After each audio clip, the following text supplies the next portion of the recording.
Hello, everyone. Thank you so much for joining us. We're going to give it just a moment to allow for everyone to join into the room, and then we'll go ahead and get started.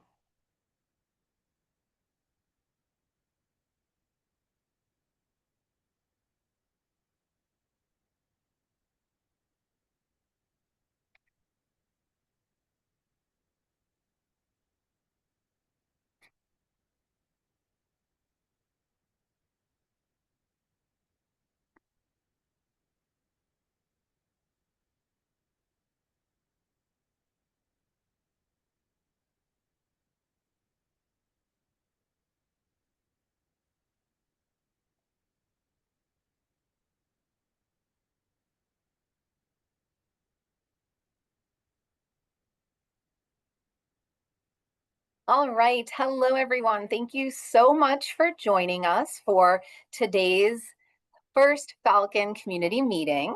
We are going to be presenting on a few different topics. One about financing your education, and then also about living on campus and things to look forward to. We know that these topics are pretty top of mind for folks right now. So, really grateful that you're taking some time to join us to learn a little bit more.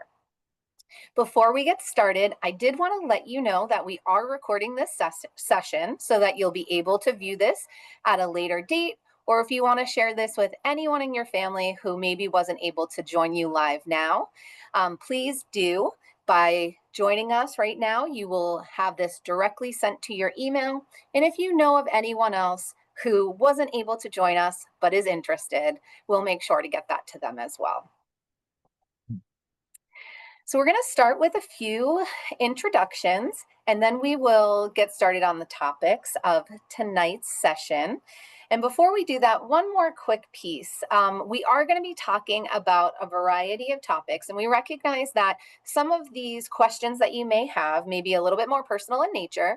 So we will work to support as many questions as we can at the end of this. But if you do have something that is more specific to you in your situation, we would ask that you reach out to us individually, and we'd be happy to continue the conversation. So with that being said, my name is Bobby Lynn Kekic. I use the she series pronouns, and I am the executive director for orientation and student onboarding. I'm going to turn it over to my colleagues to introduce themselves.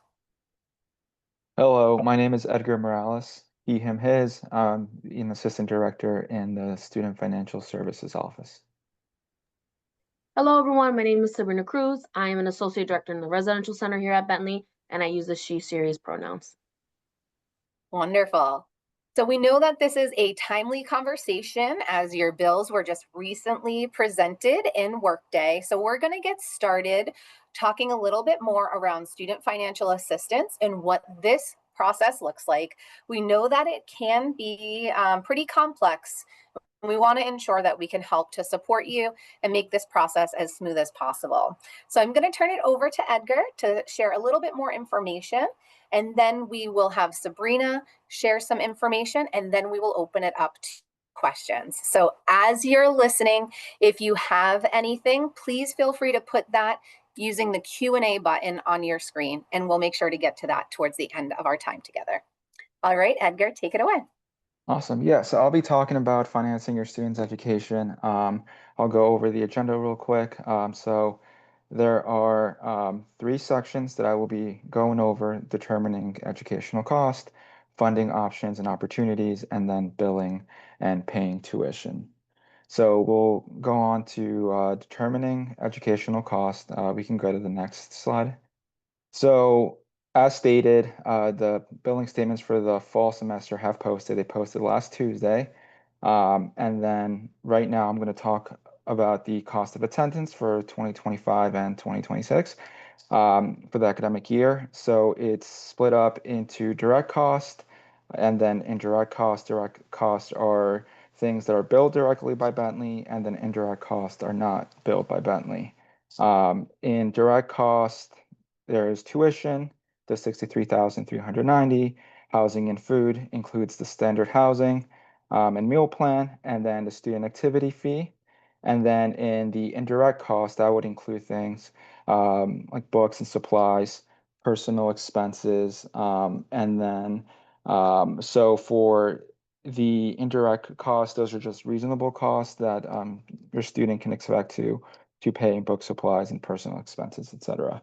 And then there's a little note in the bottom regarding the health insurance. It's not included, as many families and students are actually able to waive this charge. But the fee for the 2025-2026 academic year is $2,678.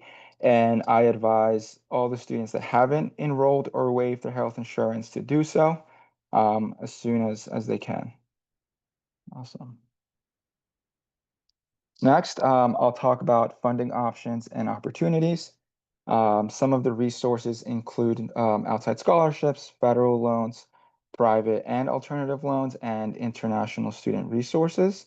So starting off with outside scholarships, there are a lot of free outside scholarship search platforms. There are a few examples on this slide, such as FastWeb, Niche, scholarships.org, scholarships.com.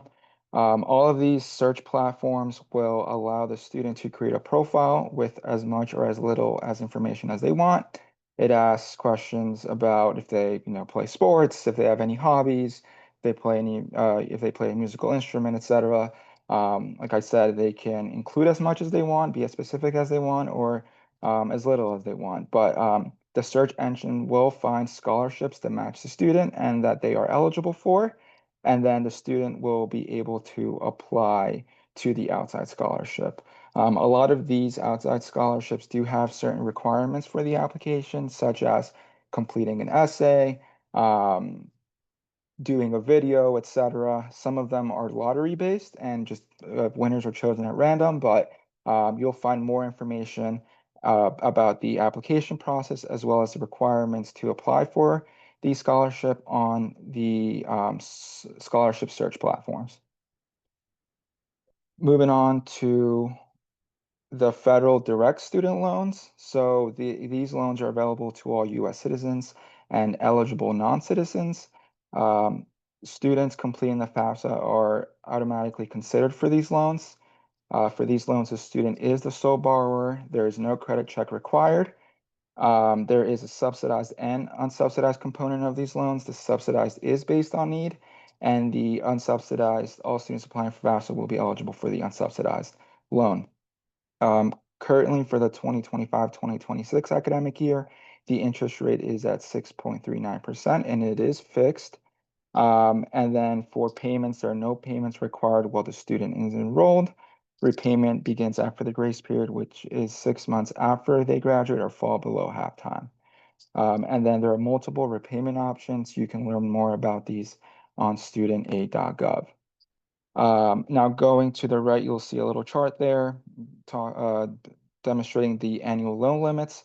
For first year students, it's 5,500 in total subsidized and unsubsidized. And then the subsidized portion, no more than 3,500 can be in that subsidized. And then you'll see the second year and then the third year loan limits as well. And then also the maximum cumulative undergraduate amount is 31,000. No more than 23,000 can be in subsidized. Another thing I do want to say is that if your student received in their award letter, received the subsidized, unsubsidized, and they are planning to accept those loans, I encourage them to go to studentaid.gov and complete the loan requirements. We won't be able to disperse those funds until we receive both the master promissory note and the loan entrance counseling. Now, moving forward to Parent Plus loans. So in addition to the federal direct loans that are included in the Students Financial Aid Award, there are other federal and or private educational loans. For the federal plus loans, same eligibility requirements, U.S. citizens and non-eligible citizens will be able to apply. The student must have completed the FAFSA. For this one, the parent is the borrower, so one parent is the borrower, and it does require no adverse credit. So they do check for adverse credit history. The maximum loan that we're able to certify is up to the cost of attendance minus any financial aid. The fixed interest rate for the 2025-2026 academic year is 8.94%. and you can obtain deferment and make no payments while the student is enrolled. Moving on to private loans, we do have a list of lenders on our website. You can find the link here. It's the elmselect.com. It shows a variety of private lender options. Some options are available to international students. Same thing, the maximum loan that we're able to certify is up to the cost of attendance minus any other financial aid. And then you can use mSelect as a tool to compare interest rates, repayment terms, loan origination fees, etc., and find a loan that best suits your student and the family. However, there is no obligation to use any of the lenders on elmselect.com. You are welcome to use any private lender that you want, but this is a tool available to you to compare loans and find one that works best for you. And then I'll just briefly talk about international student resources. You'll see a few of them here, like nafsa.org, EduPass, Scholarships for Development, that do have international scholarships for students from developing countries. And then the final section will be billing and paying tuition. So for the 2025-2026 academic year, you can find the rate sheet on the student accounts website. You will find the rates for tuition, dorms, the different meal plans on there, and then any other fees. Students are responsible for setting up third-party users that need access to view student accounts and make payments. So for any parents, guardians that want to access the student's account and make payments, they do need this third-party access. Students and third-party users will be emailed when activity is posted, and then students should continue to monitor their student account throughout the entire semester. Statements are in real time and change based on the activity on the student account. So if you receive a new charge, again, it's real time, so you'll see the new charges on there. Once aid disperses, you'll see that it will go from anticipated to applied payments. So all real time, you'll be able to get an accurate amount on the statements.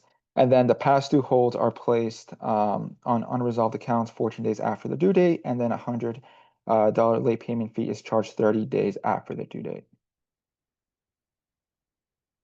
This is just an example of a student bill or statement. So when you generate a statement, this is what it would look like. This one's for a graduate student, but you'll see the student's name, the student's ID, for what academic period. In this case, it's the 2021 summer semester. And then you'll see a description of all the charges, the transaction date and the amount, and then the same for payments and credits, anticipated payments, and refunds. For payments and credits, those are payments that are applied, and then anticipated payments are things that are pending. So as an example, right now, financial aid would be under anticipated payments and pending because financial aid is not dispersed yet. Typically, financial aid will disperse as we get closer to the start of the semester. Typically disperses around a week before the start of the semester. So once the financial aid disperses, it will move from anticipated over to payments and credits, and it'll show as applied. And then you'll also see the refunds at the bottom. Sorry about that. Moving forward to the payment plan. So only students can enroll in the payment plan. So parents can't go on their account when they get third-party access and enroll. So students will have to do that. And third-party users then will be able to make payments once the student has enrolled in the plan. The fall 2025 plan has a maximum of 4 installments. The spring semesters also have a maximum of 4 installments. For the fall, they run from August through November. And then for the spring, it's December through March. Installment due dates are the 15th of each month. The plan is interest-free, but there is a 35 enrollment fee, and the student does need to enroll in the payment plan at the start of each semester if they want to enroll in the payment plan. Students must agree to the terms and conditions before they can enroll in the payment plan, and then past due holds and a $20 late fee payment is charged for late payments. And then I did mention the re-enrolling in the payment plan. One thing that I do advise parents and students, especially first years, is that if they are planning to enroll in the payment plan, as soon as they get the statement, it already went out in July, to enroll in the payment plan, because a lot of times, since students are the ones that need to enroll in it, they really don't think about the charges or their bill or monitor it until they get onto campus. And by that point, typically the first installment due date has passed. So if you want to be enrolled in the maximum 4 installment payment plan, I encourage you enroll now. That way you don't forget. Now moving forward to payment methods. We do offer various payment methods such as e-check and ACH payments. This can be made online through Workday with no fee. There's also credit card payments that are accepted and can be made online through Workday as well. There is a convenience fee paid for the payment processor for domestic payments. There is an additional convenience fee of 2.95%, and then for international payment is 4.25%. Paper checks can be mailed to Bentley, forward them to that address. All domestic and international wire payments can go through Flywire.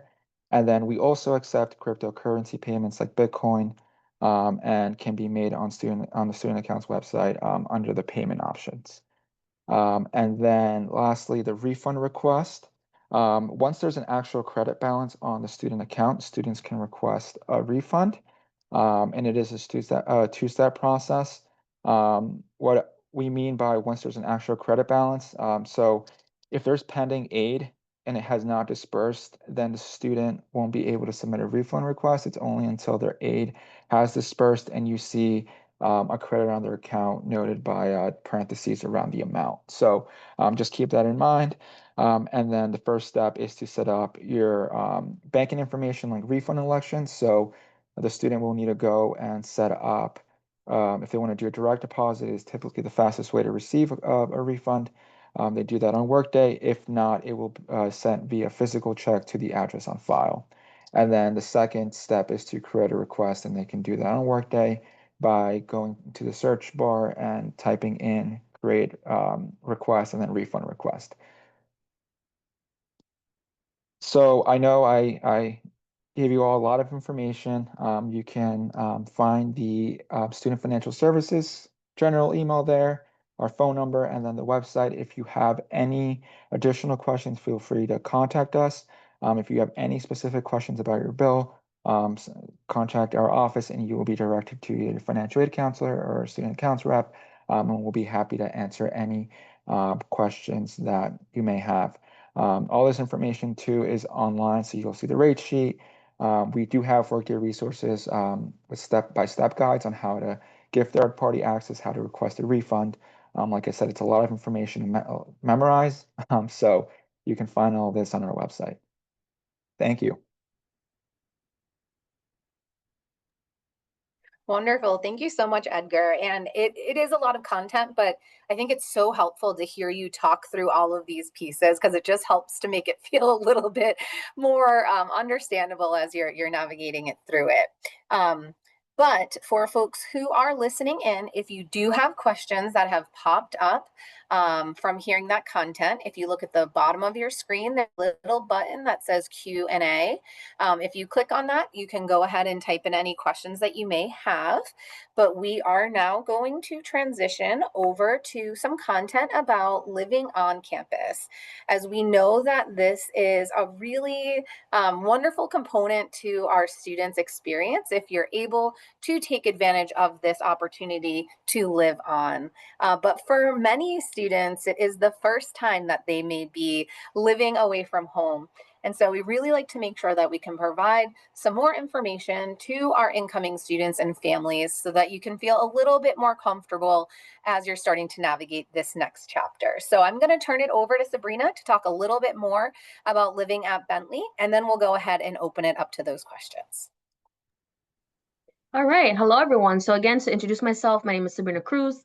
I'm an associate director here in the residential center at Bentley. And so to start us off, to talk a little bit about what is the residential center, what do we do, how, why would you come talk to us? So on the next slide, the residential center, essentially we oversee Bentley's day-to-day operations of the residence halls on campus. So this is all 30 some residence halls that we have on campus, our first year residence halls, suites, and apartments. This includes supporting students, safety, their success, working with campus partners for different repairs that may be needed if something goes wrong, as well as building connection with students, within the residence halls. And so really where we see that we're being contacted and interacting with parents and families is often in these kind of major processes that we oversee that you are also a part of. And so that's going to be things like move in, move out in the spring, winter closing, break housing, and housing selection. So when you drop your students off here in August, they'll be with us until the spring. There will be a portion, over winter break where they will go home to celebrate the holidays and winter break with you all. Students do not need to move out during that time. Rather, they move out their belongings during that time. Rather, they just need to be away from the halls. And so again, that whole process, we make sure that through the student that you're aware of that, so you can kind of arrange plans and things of that nature. Additionally, also looking at housing selection for next year. So I know it may be a lot to start thinking about your student's sophomore year right now, but that process will begin in the next couple of months where your student will begin to be thinking about that, in addition to there being steps that they will need to follow. So again, those are kind of some of the major things that you'll interact with our office with. A little bit about the staff in our office. So we have a variety of different staff, but I want to specifically focus on the 2 staff members that you'll kind of see in the halls on move-in day, as well as 2 staff members that your students will probably know the best. And so that is the resident assistant and the resident director. And so our resident assistants are returning students who are assigned to the different communities. So your student living on campus will have a resident assistant assigned to them. More likely than not, that student will live right on the floor with them, or live, a little bit down the hallway, maybe the floor below. But they will be upperclassmen students ranging from sophomore to senior. Really, their role is to build community amongst their floor and the folks that they're in charge of, really. Help mentor students. And so we recognize that it is scary to be here for the first time, and we want to make sure that students have someone, later on in the night that they can kind of go to if anything's kind of going on. In addition to other staff on campus. They also are there to kind of enforce policy and procedure. So although it is, living on campus for the first time, away from kind of that family environment, we do still have policies and procedures that we have in place to make sure that students are safe, that they're able to kind of participate in their academics in a way that makes sense for them. So the RAs are there to kind of make sure that that is happening. They also facilitate events. And so, a big portion of living on campus is wanting folks to feel they have community, that they have home, that they feel comfortable. And that's going to come from kind of gathering and getting together. And then they also just generally assist students with things that they may need. Oftentimes that may be the person that they're going to go to, when they're like, I'm not sure how to navigate this on campus, or I'm having an issue, or hey, I remember hearing this during orientation about this office, but I'm not sure. Can you point me in the right direction? So that's a little bit about what they do. Definitely trained in building community, managing any sort of conflict that might come up, and then again, just generally, supporting students. The resident directors, so these are our full-time professional staff members who oversee the day-to-day operations of the specific building. So each building has a professional staff member that oversees kind of the building as a whole. They also supervise the resident assistants, and so having that additional layer for someone that's going to be checking in and saying, how are your residents doing? Is there anything that, we could be doing on a wider scale? And they also live in the buildings and oversee kind of the community. So they have a good pulse on what's happening and how do we best support students. Moving on to the next slide in talking a little bit about what, the housing, what housing is going to look like for your student. And so in addition to what's on here, I would highly advise you all going onto our website. We have new kind of digital walkthroughs that you'd be able to kind of see, for whatever placement you eventually get, which we'll talk about that momentarily. You'll be able to see, okay, this is what this room looks like. So you'll be able to walk through, like, this is what a trees double room looks like. This is, what the inside of the closet looks like. This is generally what I'm going to be, what my student is going to be moving into. Do note that majority of students will be in double and triple occupancy bedrooms, just because that's what we have on campus. And then we will have a selection of folks that will be in singles and in suites. So that's a little bit there. And then what you'll see down at the bottom is just a list of things that you can expect for your students to have while they're in here. So it's not just their room that they're assigned, but rather the other amenities. So obviously common bathrooms. We do have air conditioning, which is very, very nice for the students. We have wireless internet. We have lounges and common rooms available. So in the instance that a student wants to separate a little from their room, they want to be in a different space, they want to have some friends and watch something, there are lounges available to do that. Kitchens, vending machines, and then also laundry facilities. So each building will have laundry facilities that students will be able to use, and information on how to use the laundry system will be available typically on bulletin boards in the laundry room when you move in. And you can also always ask an RA as well. It's a great way to get included there. The housing process. So we are kind of in the midst of this process right now. So just to give you a little tidbit into what your student may be experiencing at this point. So housing applications were due on June 11th. And so from there, really the last month, our team has been working on placing students, making sure that we have any students' documentation that may be needed. If any of your students applied to a defined community, we were kind of reviewing those applications. And so really what the next part of this is that in a couple of weeks, your student will be receiving via their Bentley email, their room assignment, their roommate pairing, so who they've been selected with, whether they chose that person, and that'll be what's listed, or whether they chose to go just within the pool, in addition to more information about their specific move-in. And so there's another slide that talks a little bit about move-in, but you should anticipate, and your students should anticipate, that they will receive that in the upcoming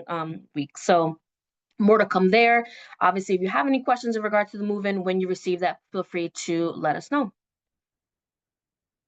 A little bit about move-in. So again, like I said, your student will receive more information about the move-in process. This is going to include verification on what their actual move-in day is, in addition to what their time is. So obviously, we want a window of time that students are going to be able to come to campus so that they can then participate in their activities, as well as making sure that staff is available. Your student will be moving in on one of these 3 days. So either Monday, August 25th, if they're part of the Mosaic program, or if they are part of a defined community. Tuesday, August 26th, if they're an international student. And then the remaining first year students will come on August 28th. And so there will be those 3 days. Your move-in kind of email this move-in email your students receive will let them know this is the group that you're a part of, and this is why you're moving in. If you have any questions about that, you can feel free to reach out. For either of these, for either of these groups, the Mosaic program, defined community, international students, they should already know that those are the dates that they're going to be moving on from previous emails. But again, I know it's helpful just to have that clarity and just get that email. So again, be on the lookout for that. Some quick tips that I always like to share with families when they were talking about moving. Moving is stressful. It's inherent, right? Like there's a lot going on. There's a lot of individual people moving in, a lot of moving items, things of that nature. I know one of the bigger stresses typically is everything going to fit? Are they going to have everything they need? And so just something to be mindful of is, it is a residence hall, right? And so it may not be as big as the space that they have at home. Or, for some folks, it may be bigger than their space that they have at home, right? Depending on their situation. So just be realistic in terms of space and how many items a student is bringing. It is very common. I've seen it over the years that parents will actually bring stuff back home because they're like, oh, I didn't realize you didn't need this, or this doesn't fit, or whatever the case is. And so just be mindful of that. In the instance that you do forget something, which makes sense, right? Whether it be you didn't think about it, or you get here and you're like, oh, wait, we might need this. Do know that we do have, your student can always, after the fact, get something from Amazon delivered on campus and things of that nature. However, we do have a Target about 20 minutes away. And so that is an option. So don't stress about it, whether it be, oh my God, we really need this, and now it doesn't fit in the car because there's a million other things. No worries. Again, 20 minutes away, you'll be able to get what you need. And then again, if not that day, your student can have something delivered to them here at the mailroom. The last thing is keeping in mind that for the most part, students will be back at home to visit for fall break, which is only 6 weeks after moving. And so keep that in mind, is that you may not have to bring everything in kind of this first round, right? So things like your their students' winter jacket or their boots, or whatever the case is, that is something that later on they could potentially bring. So just 3 quick tips to hopefully make moving a little bit smoother and help you kind of wrap your head around what that packing process is going to look like. Safety and security. So I know this might be something that is high on the top of priority and kind of thinking, and you're sending your student away, maybe your first student ever to be sent away. And so I want to reassure you that we do have safety and security measures within the residence halls, when they're living here on campus. And some of the quick things within the halls is individual card access to the building. So each student will be given a Bentley ID. That Bentley ID will get them into the building that they live in, as well as other buildings on campus. And so it's a very important thing for them. Each, for the most part, room will have individual combos. If your student is in a suite, they may have a swipe into their individual bedroom, just depending on what that layout is. But for the most part, students will have their own combo that is assigned to them. And so that's a series of numbers that they will be able to use to unlock their door. So beneficial that they don't have to carry around a key that maybe they will lose, but then also, again, something that is individual to them that only they and their roommate, if they have one, will have access to. We have our resident assistants that are on duty every night, and so they kind of will do rounds of the buildings, making sure that doors are closed, that everything's kind of safe and secure. And they'll also sit in a main kind of office, and so students will soon learn where their office is, and there'll be a place where they can go to. And then we also have call boxes in the hallways throughout the residence halls. And so if something's going on in a hallway or a student needs assistance or whatever the case is, they can simply just press that call box, and then that will get them to university police. So again, a little bit of the safety measures within the halls. And then around campus, our university police are available 24/7. So they're always a resource, whether it be through the call box, you go down to the station, you see them around, around the buildings or around campus. And then we also have our blue light system. And so that's similar to the call boxes. If your student is in need and they're outside, they can go to that blue light system, click on it, and it'll connect them right to university police. There's also one of the things that I didn't note on here, which is our safety app, which I'm sure you'll hear more about, but that is another way to connect students to emergency services on campus. So again, I want you to be reassured that within the halls and around campus, there are some resources and options available to them. With that being said, I believe that is my last slide. So thank you for listening. And if you have any questions, feel free to let me know.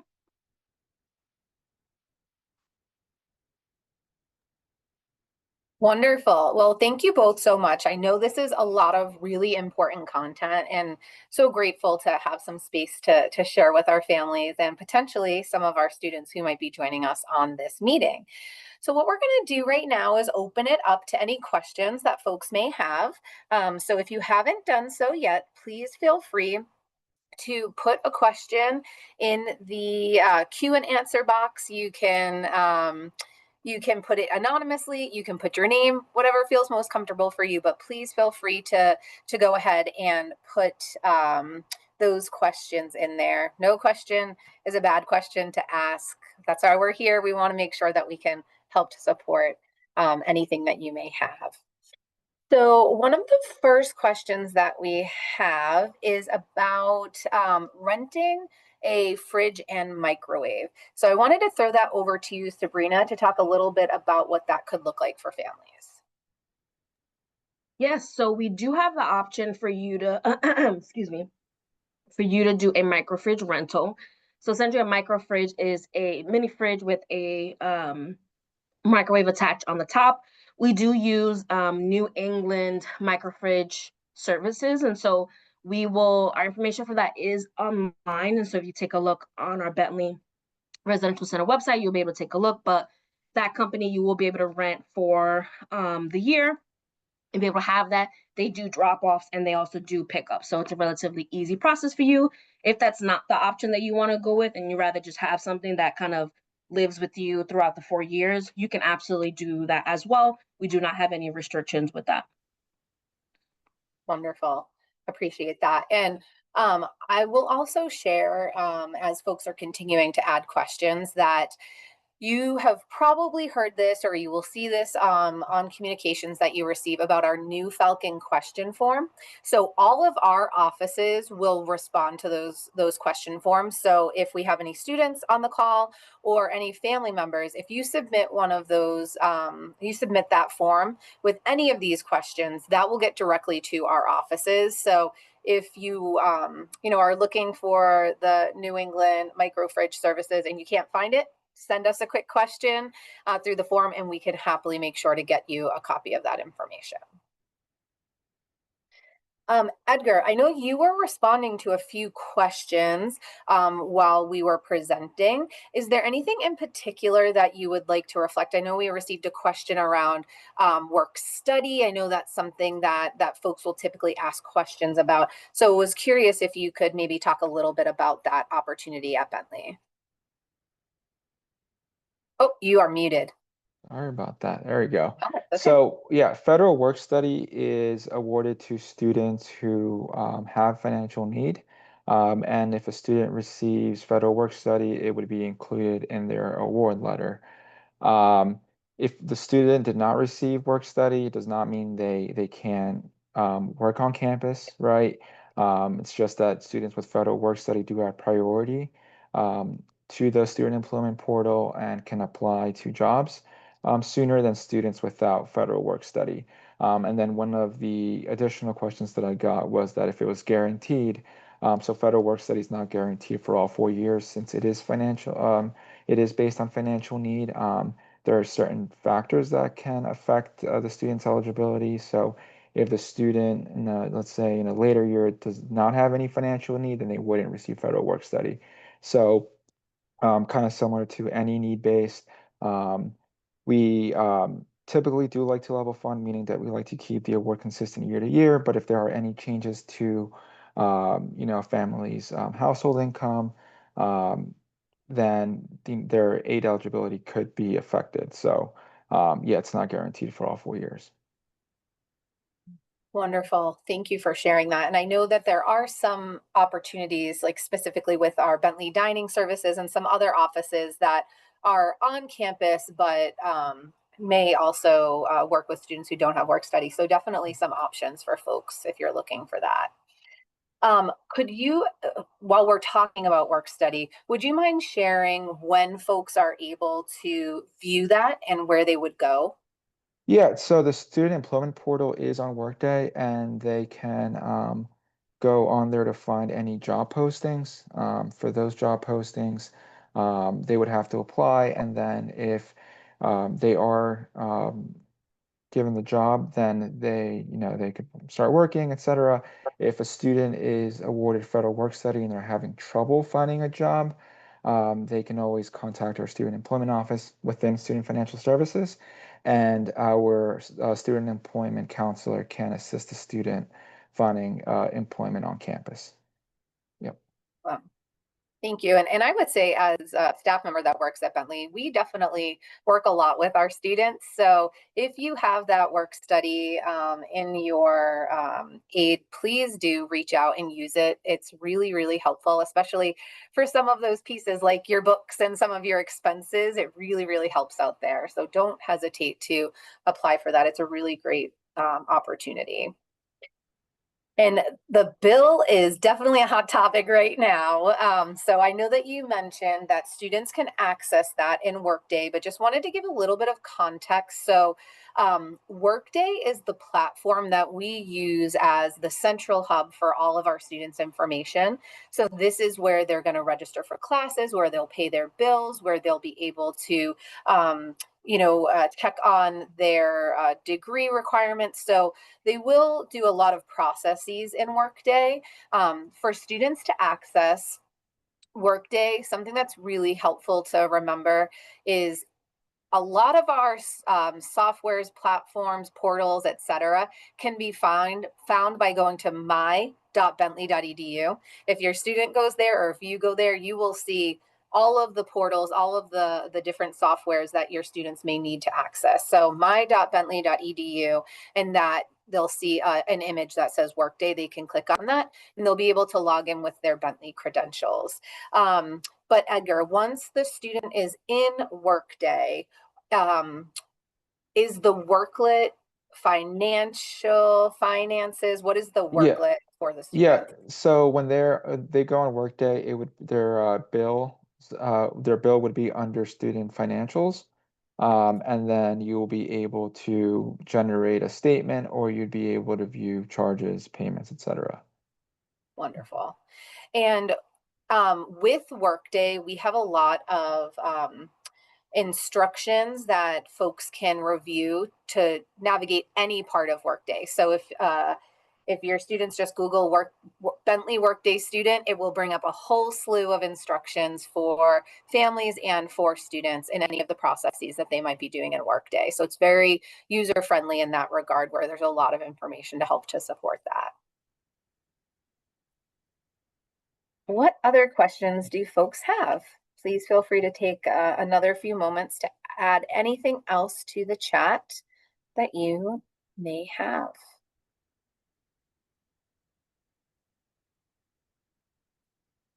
Yes, so we just received a question about how long parents, families typically stay on move-in day. So that way you can try to really get a sense of what does that time frame look like. So as Sabrina mentioned, on the move-in day, your students will receive a specific time. So we do ask that folks arrive during that time, so that way we can really help to make the process go as smooth as possible. There's a really strategic way that folks will come to campus, unpack their belongings, get them into their space, and then move your vehicles. And it works really, really wonderfully. Sabrina's team has it down to a science. So, so please adhere to that time frame. If your student is not coming for a pre-arrival program, and they will be arriving on that Thursday, which is the bulk of our students, what I will say is that folks will typically move in between 8 a.m. and 1:30. During that time, students and families will have access to lunch on campus in our main dining hall. So you're welcome to enjoy that while you're there. We'll also have a vendor fair. And then at 3 o'clock, we have one of our first university traditions that you get to participate in, called the Falcon Walk. So if you are with your student, you'll meet at our green space and process down to our Bentley Arena. We then have a convocation ceremony that goes until 4 o'clock. And then from there, students will head into the university orientation, and then folks can head home. With that all being said, this is in the event that you can join your student. We recognize that not everybody has the ability to take time off, to travel to campus, or to spend all that time there. And we completely understand and respect that. What I would say is that if families do join their student, they'll usually stay, I would say for the most part, right up until convocation or through convocation, and then folks will head off campus, because the next 2 days are pretty busy for the students. So they don't really have a lot of time, if you were to stay in the area, to go and spend time with you, because they will be very busy in sessions, workshops, meeting with faculty, staff, getting settled if they're living on campus. So I would say if you have an ability to stay through convocation, please do. If you don't, I would say as long as you can get your students settled in, then that is really, if you're joining them, then that's really what's required, and that is wrapped up by 1:30. We recognize that some families might also be moving in multiple students at different locations. So we completely understand and respect that, and encourage you to navigate that time as you need to. But that's just a quick snapshot of what the day looks like as a whole for those who can enjoy that day. All right. And then there was another question about the academic calendar. And so our academic calendar is posted on our registrar's website, and that does provide information about our breaks. It will also provide information around if your student needs to add or drop a class, if they're registering for classes. So it provides some really helpful information there. So if you do search academic calendar, that will come right up on the Bentley website. But another resource that I do want to make sure that I emphasize, because all of what we discussed tonight can be found here. If you go on our new Falcon Experience website, we have the content for student financial services. We have content for living on campus. You can also access that new Falcon question form, and we have a direct link to the academic calendar. So it's definitely searchable, but if you just want to go to bentley.edu/new Falcon Experience, that will give you all of this content in one space as well. All right. So with that being said, I'm not seeing any additional questions asked right now. So I do want to thank Edgar and Sabrina for joining us today and sharing some really useful information. And if you have questions that you were not able to get answered during our time together, please feel free to reach out to us.